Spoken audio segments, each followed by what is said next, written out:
E69 news కి స్వాగతం. ముందుగా ముఖ్యాంశాలు.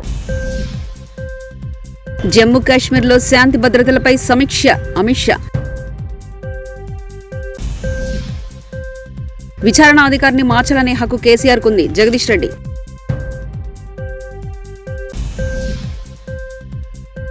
హోంగార్డుల నియామకం చేపట్టాలి సీఎం రేవంత్ రెడ్డి.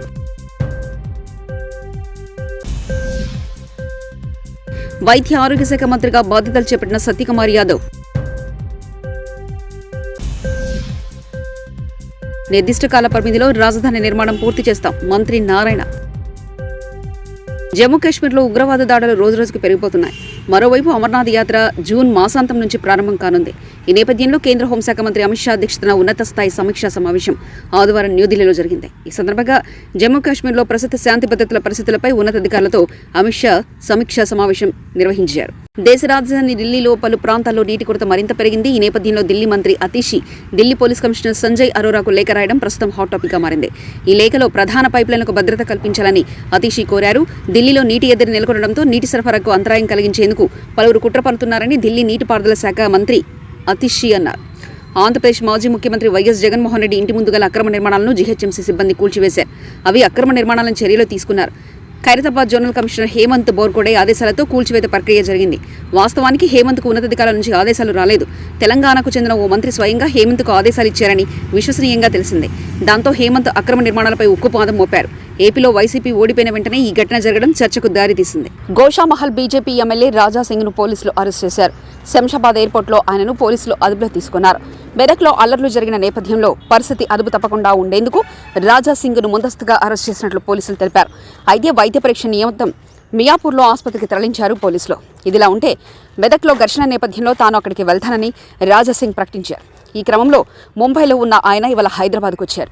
రాజాసింగ్ కదలికలను ఎప్పటికప్పుడు పరిశీలిస్తున్న పోలీసులు ఆయన శంషాబాద్ ఎయిర్పోర్ట్కు రాగానే అదుపులో తీసుకున్నారు. వర్షాకాలంలో అత్యవసర పరిస్థితుల్లో స్పందించేలా చర్యలు చేపట్టాలని అధికారులకు సీఎం రేవంత్ రెడ్డి ఆదేశించారు. సాంకేతిక పరిజ్ఞానాన్ని ఉపయోగించడంతో పాటు ట్రాఫిక్ పోలీసులు ప్రత్యక్షంగా రోడ్లపై ఉండాలన్నారు. సిబ్బంది కొరత లేకుండా హోంగార్డుల నియామకం చేపట్టాలన్నారు. ఎఫ్ఎం రేడియో ద్వారా ట్రాఫిక్ అలర్ట్స్ ఇవ్వాలని చెప్పారు. ఆంధ్రప్రదేశ్ మంత్రులు తమ శాఖల వారీగా సమీక్షలు చేస్తున్నారు. ఈ క్రమంలో మంత్రి నారా లోకేష్ తన ఇన్ఫర్మేషన్ టెక్నాలజీ, ఎలక్ట్రానిక్ శాఖపై అధికారులతో రివ్యూ చేశారు. రాష్ట్రంలో త్వరలో కొత్త ఐటీ పాలసీ తీసుకొస్తామని లోకేష్ ప్రకటించారు. విశాఖపట్నాన్ని ఐటీ హబ్గా తీర్చిదిద్దుతామని, తిరుపతిని ఎలక్ట్రానిక్ హబ్గా మార్చేందుకు ప్రణాళికలు సిద్ధం చేశామని చెప్పారు. బీఆర్ఎస్ ప్రభుత్వంలో విద్యుత్ కొనుగోలు అక్రమాలపై ఏర్పాటైన జస్టిస్ నరసింహారెడ్డి కమిషన్ ముందే ఓ నిర్ణయానికి వచ్చినట్లు కనిపిస్తుంది. మాజీ మంత్రి జగదీష్ రెడ్డి అన్నారు. ఈ విషయం కమిషన్ చైర్మన్ జస్టిస్ నరసింహారెడ్డి కేసీఆర్పై చేసిన వ్యాఖ్యల ద్వారా తెలుస్తుందన్నారు. అందుకే నరసింహారెడ్డి కమిషన్ బాధ్యతల నుంచి తప్పుకోవాలని మాజీ ముఖ్యమంత్రి కేసీఆర్ లేఖలో రాశారని జగదీష్ రెడ్డి అన్నారు. మేము దాన్ని కొనుగోలు చేసినాం ట్రాన్స్మిషన్ హక్కుల్ని. దానివల్ల ఏదో ముందే పే చేయడం వల్ల వాళ్ళకి మనకేదో నష్టం కలిగింది, అది ఏం అవసరం వచ్చిందని ఒక విషయం. రెండవది, ఛత్తీస్గఢ్తో చేసుకున్న ఒప్పందం వల్ల అక్కడ కూడా ప్రభుత్వ ఖజానాకి ఏదో నష్టం వాటిల్లింది, దాని మీద విచారణ చేయాలి. ఏదో నిబంధనలు ఉల్లంఘించి జరిగినట్టుగా ఇవి రెండు. మూడవది, భద్రాద్రి పవర్ ప్లాంట్ విషయంలో ఏదో సూపర్ క్రిటికల్ టెక్నాలజీ వాడాల్సి ఉండే సబ్ క్రిటికల్ టెక్నాలజీ వాడినరు, దానివల్ల కూడా ఏదో నష్టం జరిగింది.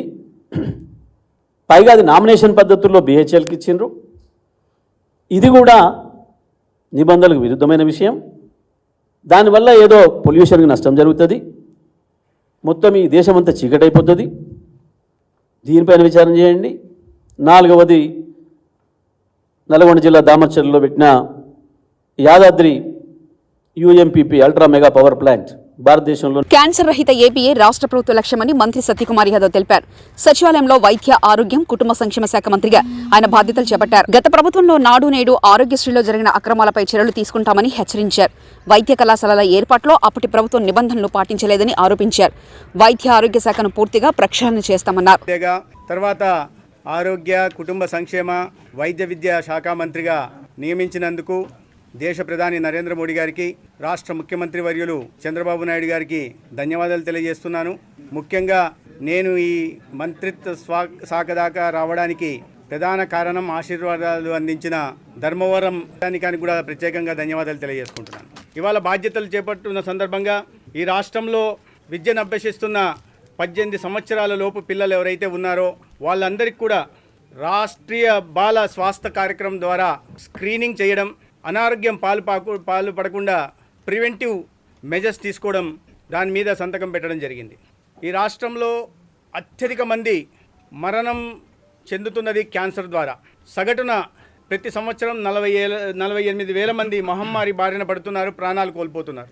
అయితే వీటిని నివారణ చర్యలు తీసుకోవడం కోసం, ప్రజల్లో అవగాహన కలిగించడం కోసం, ముందస్తుగా వాటిని గుర్తించి తగిన వైద్యం అందించడం కోసం ఈ రాష్ట్రంలో మొత్తం 5,30,00,000 మందికి స్క్రీనింగ్ ఏర్పాటు చేయడం కోసం ఇవాళ రెండో ఫైల్ మీద సంతకం చేయడం జరిగింది. తద్వారా ఓరల్ క్యాన్సర్ కానీ, బ్రెస్ట్ క్యాన్సర్ కానీ, సర్వైకల్ క్యాన్సర్ కానీ వాటి మీద అవగాహన కల్పించి వాటిని గుర్తించి మ్యాపింగ్ చేసి, ఆ మ్యాపింగ్ కోసం ఏఎన్ఎంలను, ఆశాలని, ఇతర అంబాసిడర్లని హోమీ బాబా క్యాన్సర్ ఇన్స్టిట్యూట్ ద్వారా శిక్షణ ఇప్పించి, తర్వాత వీళ్ళని పట్టణాల నుంచి గ్రామాల వరకు ప్రతి ఇంటికి పంపించి ఐడెంటిఫై చేయడం, టెస్ట్ చేసిన తర్వాత ఐడెంటిఫై చేయడం, తద్వారా నివారణ చర్యలు, ఎవరన్నా బారిన పడి ఉంటే తగిన వైద్య సహాయం అందించే దిశగా ప్రయత్నాలు చేయడం కోసం ఇవాళ ఈ ప్రయత్నం చేసింది. ఆంధ్రప్రదేశ్లో క్యాన్సర్ రహిత ఆంధ్రప్రదేశ్ నిర్మాణం దిశగా ఇవాళ ఈ ప్రభుత్వం చంద్రబాబు నాయుడు గారి నాయకత్వంలో ఒక అడుగు ముందుకేసిందని ఈ సందర్భంగా తెలియజేస్తున్నా. అదేవిధంగా అన్ని కింద స్థాయి నుంచి పై స్థాయి దాకా అన్ని ఆసుపత్రుల్లో కూడా సిబ్బంది, మౌలిక సదుపాయాల కల్పన కూడా జరిపే దిశగా ఈ ప్రభుత్వం అన్ని చర్యలు తీసుకుంటుంది. ఎయిమ్స్ మోడల్ వైద్యాన్ని రాష్ట్రంలో అన్ని ఆసుపత్రుల్లో అందించే విధంగా చర్యలు తీసుకునే ప్రయత్నం చేస్తాం. ఒకసారి దాన్ని సందర్శించి వారు ఏ రకమైన మోడల్ని అడాప్ట్ చేసుకున్నారో వాటిని గుర్తించి ఆ మోడల్ని ప్రభుత్వ ఆసుపత్రులు కూడా రెప్లికేట్ చేసి ప్రజలందరికీ కూడా ఒక మెరుగైన వైద్యం అందించి ఒక ఆరోగ్యాంధ్రప్రదేశ్ నిర్మాణం దిశగా ఈ ప్రభుత్వం చర్యలు చేపడుతుంది. గంజాయి, డ్రగ్స్ వినియోగం రాష్ట్రంలో ఎక్కువగా ఉంటుంది అనే వార్తలు చూస్తున్నాం. వాటిని గుర్తించడం, బానిసలైన యువతకి డీఅడిక్షన్ సెంటర్లు పెట్టడం, బాధ్యుల మీద కఠినంగా వ్యవహరించడం, డ్రగ్ పెడలర్స్ మీద ఒక ఉక్కుపాదాన్ని మోపే ప్రయత్నం కూడా ఈ ప్రభుత్వం ఖచ్చితంగా చేస్తుంది. డీఅడిక్షన్ సెంటర్లను కూడా ఏర్పాటు చేయడం జరుగుతుంది. గత 5 సంవత్సరాల్లో ప్రచారం ఎక్కువ, పని తక్కువగా జరిగినట్టుగా అనిపిస్తూ ఉంది. పూర్తిగా జరగలేదని నేను చెప్పట్లేదు, కానీ జరగాల్సిన రీతిలో జరగలేదని మాత్రం ఖచ్చితంగా చెప్తున్నాను. ఎక్కడ కూడా రాష్ట్రం వాటా ఇవ్వకుండా ప్రభుత్వం నిర్లక్ష్యం చేసింది. అనేక కేంద్ర ప్రాయోజిత పథకాలు, సెంట్రల్ స్పాన్సర్డ్ స్కీమ్స్ కింద వచ్చిన నిధులకు రాష్ట్రం వాటా ఇవ్వకపోగా వాటిని కూడా దారి మళ్లించారు. ఆరోగ్యశ్రీలో కూడా అనేక అవకతవకలు ఉన్నాయి. అనేక హాస్పిటల్ని ఎంపానల్మెంట్ చేశారు. ఒక రకంగా చెప్పాలంటే కొన్ని ఆసుపత్రులకి, కొంతమంది వ్యక్తులకి, కొంతమంది దళారులకి ఆరోగ్యశ్రీని నిర్దిష్ట కాల పరిమితిలో రాజధాని అమరావతి నిర్మాణం పూర్తి చేస్తామని పురపాలక శాఖ మంత్రి నారాయణ తెలిపారు. పురపాలక పట్టణాభివృద్ధి శాఖ మంత్రిగా ఆయన సచివాలయంలో ఆదివారం బాధ్యతలు చేపట్టారు. గత ప్రభుత్వం రాజధానిని విధ్వంసం చేసిందని నారాయణ మండిపడ్డారు. మున్సిపల్ శాఖ మంత్రిగా పదవి బాధ్యతలు తీసుకుని సీట్లో కూర్చోవడం జరిగింది. అయితే ఈ యొక్క మున్సిపల్ శాఖలో అతి ముఖ్యమైనది అమరావతి రాజధాని డెవలప్మెంటు, క్యాపిటల్ సిటీ. 217 చదరపు కిలోమీటర్లతో ఆ రోజు ఇక్కడ క్యాపిటల్ సిటీని డిజైన్ చేయడం జరిగింది. దానికి సంబంధించి 48,000 కోట్ల రూపాయలతో టెండర్లు పిలవటం, వర్క్ స్టార్ట్ చేయడం జరిగింది. దాదాపు 9,000 కోట్ల రూపాయలు పేమెంట్స్ కూడా అప్పుడు పే చేసాం. ఆ రోజు ముఖ్యమంత్రిగా ఉన్న నారా చంద్రబాబు నాయుడు గారు నాకు ఒకటే చెప్పారు, ప్రపంచంలో ఉన్న టాప్ 5 రాజధానిలో ఒకటి చేయాలని. ఒక డిజైన్లే కాదు, ఇక్కడ చేసే ప్రతి పని వల్ల ఆర్థికంగా రాష్ట్రం డెవలప్ కావాలి. ఇక్కడ ఏ యాక్టివిటీ చేసినా దానివల్ల రాష్ట్రంలో ఉన్న పాత జిల్లాలు 13 జిల్లాల్లో ఆర్థికంగా పెరగాలి.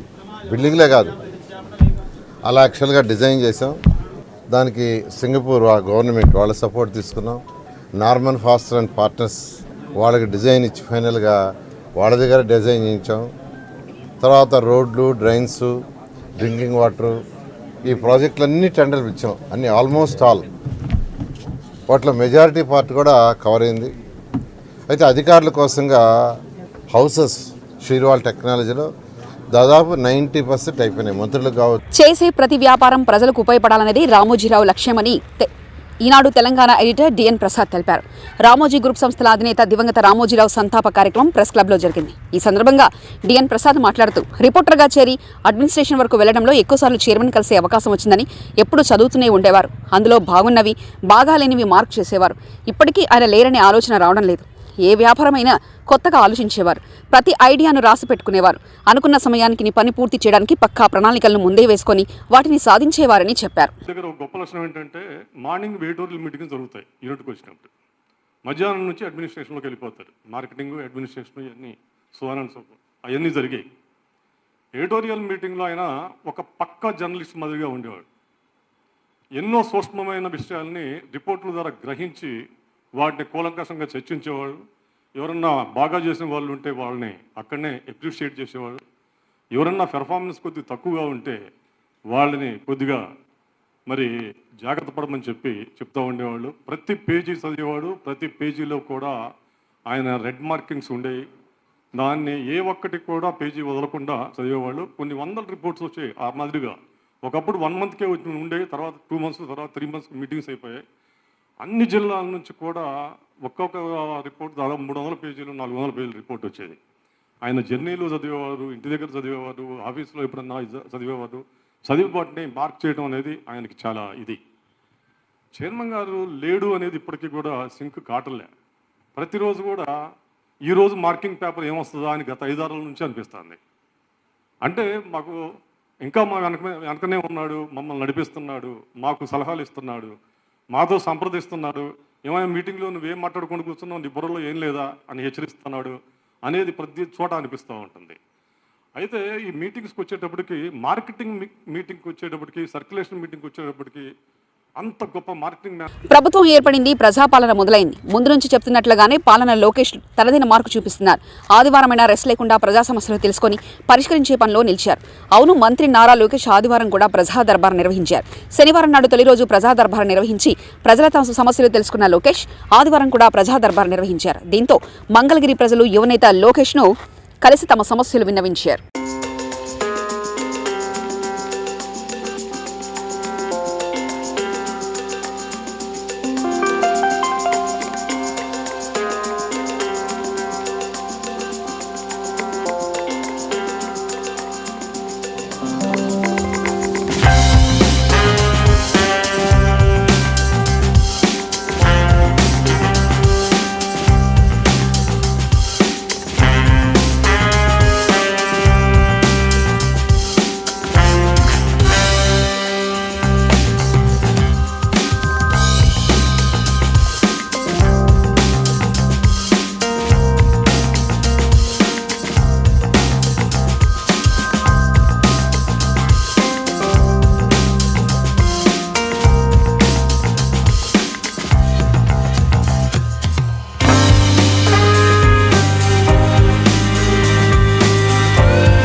జమ్మూ కాశ్మీర్లో శాంతి భద్రతలపై సమీక్ష అమిత్ షా. విచారణ అధికారిని మార్చాలనే హక్కు కేసీఆర్కు ఉంది జగదీష్ రెడ్డి.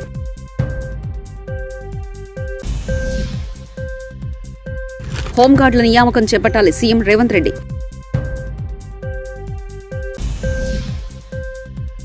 వైద్య ఆరోగ్య శాఖ మంత్రిగా బాధ్యతలు చేపట్టిన సత్యకుమార్ యాదవ్. నిర్దిష్ట కాల పరిమితిలో రాజధాని నిర్మాణం పూర్తి చేస్తాం మంత్రి నారాయణ. ఈ 69 న్యూస్ ఇంతటితో సమాప్తం. కీప్ వాచింగ్ ఈ 69.